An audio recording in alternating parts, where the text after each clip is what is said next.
Let's talk about books, baby. Let's talk about you and me. Let's talk about all the big books and the small books we can read. Let's talk about books. Let's talk about books. Let's talk about books. Let's talk about books. Hey y'all, welcome back to the Free Black Women's Library YouTube channel. Thank you so much for clicking on this video. Thank you for liking this video. And thank you for subscribing to my channel. My name is Ola. Hello. And I am an artist, set decorator, library worker. And on this channel, I talk about books, movies, and TV shows. It's a somewhat rambling reaction to all the things that I find interesting, fascinating, just fun to talk about. And today I am talking about books. Yes, indeed. So in September, I made an intentional decision to read more fiction. I'm very much a nonfiction girly. I read a lot of history books. I read a lot of political theory. I read a lot of social strategy, and it can get very heavy. It can get very dense. It can get very intense. It can get very heavy. So in September, I made the decision to just read a little bit more fiction, just to balance things out and to immerse myself in the imagination and the world of some authors that I find notable. So it was a good time. It was a good time. I read 4 fiction novels in September that I really enjoyed. So I decided to hop on the video and share them with you. Now, I am going to attempt to talk about these books without spoiling the plot because I know some of y'all are very serious about your spoilers. I don't care about spoilers. You could tell me the whole plot of a book or a movie or a TV show, and I will sit and watch it as if I've never heard of it. Spoilers do not bother me. But I know some folks out there, they don't want to know any details.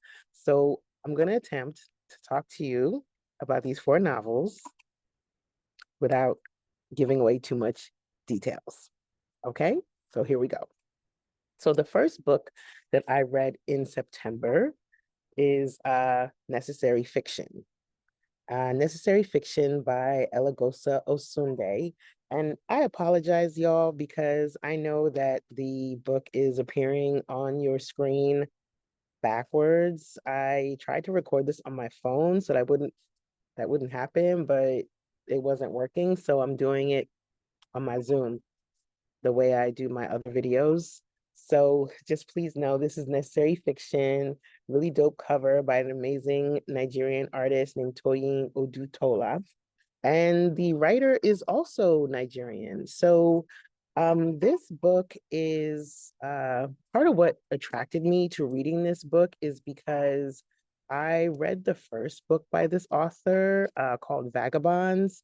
It's a collection of short stories, kind of creepy, macabre, uh, horror adjacent, mysterious, kind of brooding stories, Afrofuturist in some ways, or I should say Afro surreal in some ways, right? Vagabonds, great short story collection. And as soon as I found out that Elagosa was coming out with another book, I was like, okay, I'm already sold because I loved her first book so much. So this one, um, somewhat similar to the Vagabonds, it does feel like a collection of short stories, but they're all connected to each other in different ways. So it is a novel, but it also has that vignette feel.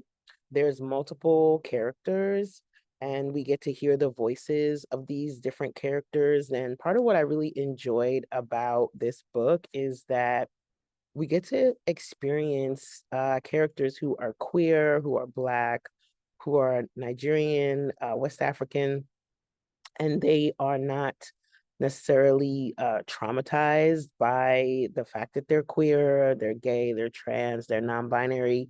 And I really like that. It was very refreshing for me to experience queer Black characters who were being loved and cared for, who were respected, who were in relationships, and different ages, different genders, and we got to experience them in different aspects of their lives. There's a theme of chosen family that's taking place within necessary fiction, and I just really enjoyed it. I really enjoyed the tone of it. I really enjoyed the possibility that it planted in my mind of what could be. Yeah, it was beautiful. And I love the title, Necessary Fiction, because fiction is necessary. And I think this is part of what planted that idea in my mind about the importance of fiction, because this is the first one that I tackled. We had Elagusa Osunde here at the Free Black Women's Library for a talk, and they are very brilliant and hilarious and just a fiery personality. Definitely an artist, definitely somebody who is poetic with the pen. Their characters are deep and wonderful and provocative and interesting and relatable and people that you might know in real life. So yeah, I enjoyed this one so much. This is Necessary Fiction. So this is the first book that I read and finished. And the next book that I read is called The Vanishing Half by Britt Bennett. Now, The Vanishing Half was on my TBR for a long time because so many people had talked about how good it is. So this is not a new book. Unlike Necessary Fiction, which came out this year, Britt Bennett came out with Vanishing Half years ago. I can't tell you which year, unfortunately, but her first book is called The Mothers, and I read The Mothers, and then I heard that this book was kind of touches on the idea of colorism, and I'm very curious and intrigued by the concept of colorism and just the idea of the different tones of Blackness, the different ways that Blackness can appear from light to dark, and how different one's life experiences can be based on their skin tone, right?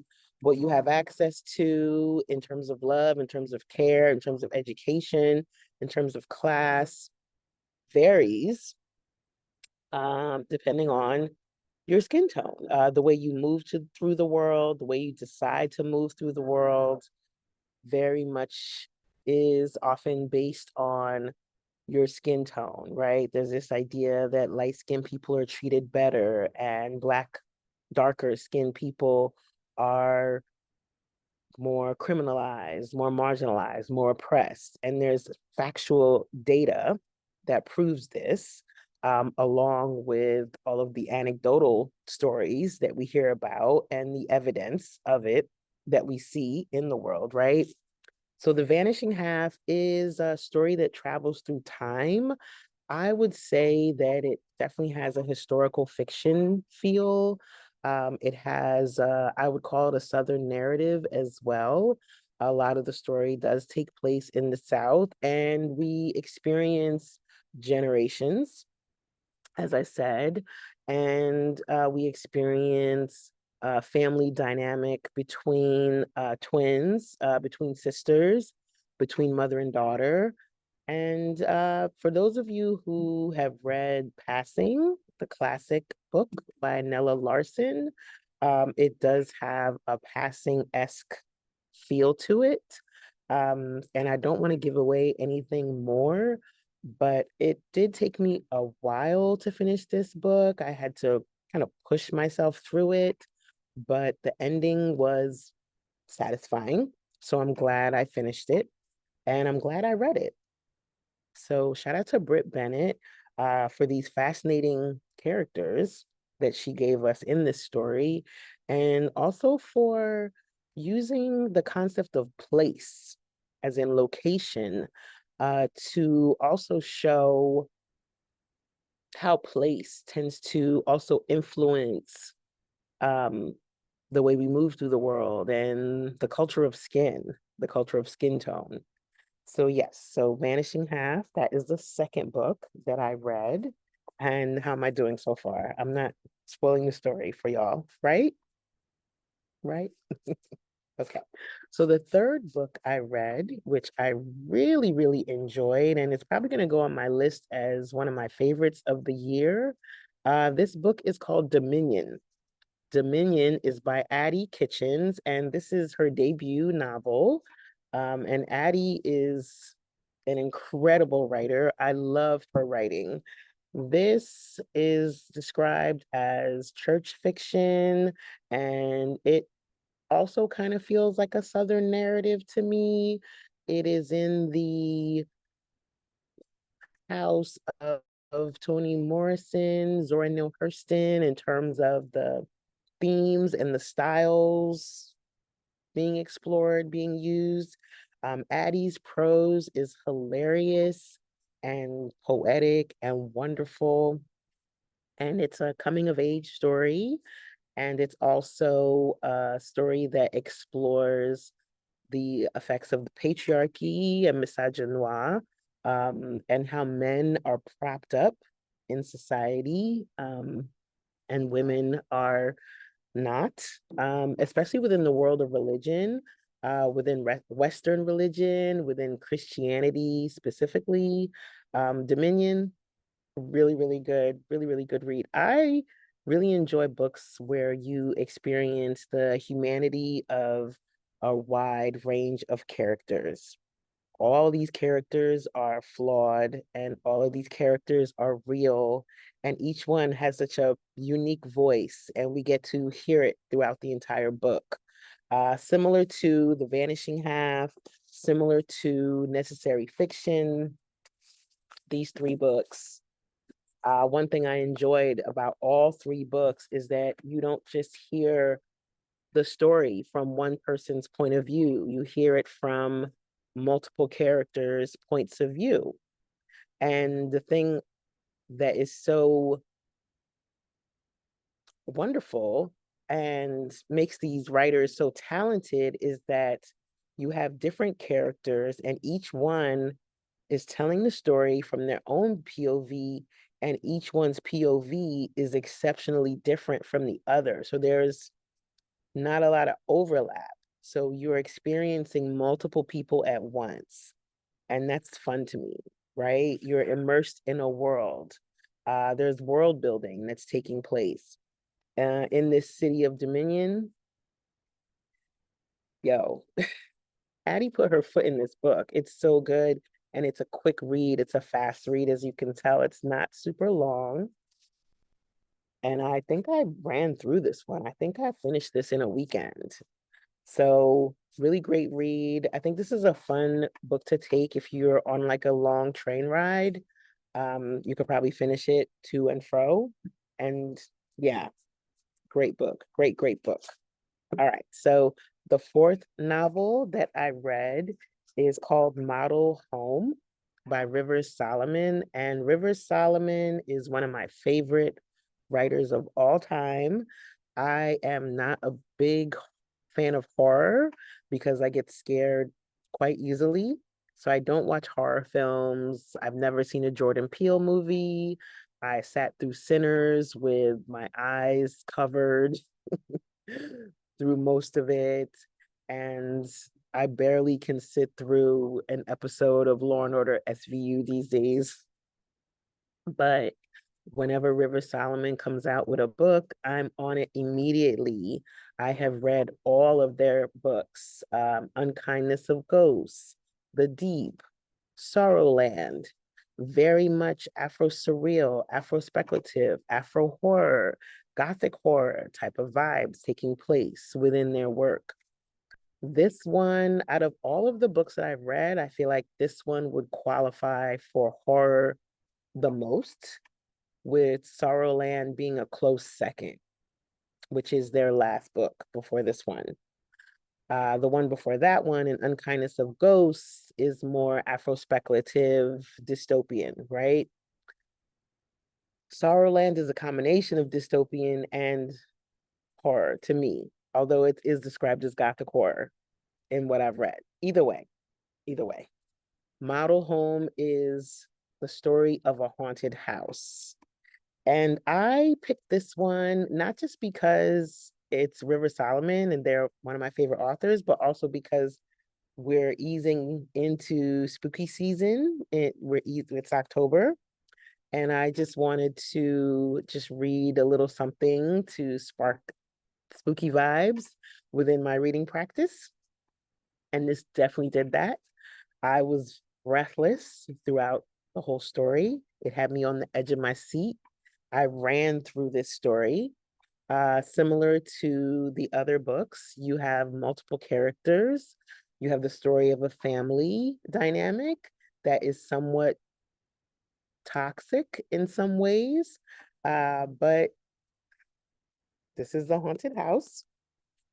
Look at that cover. And this is River Solomon.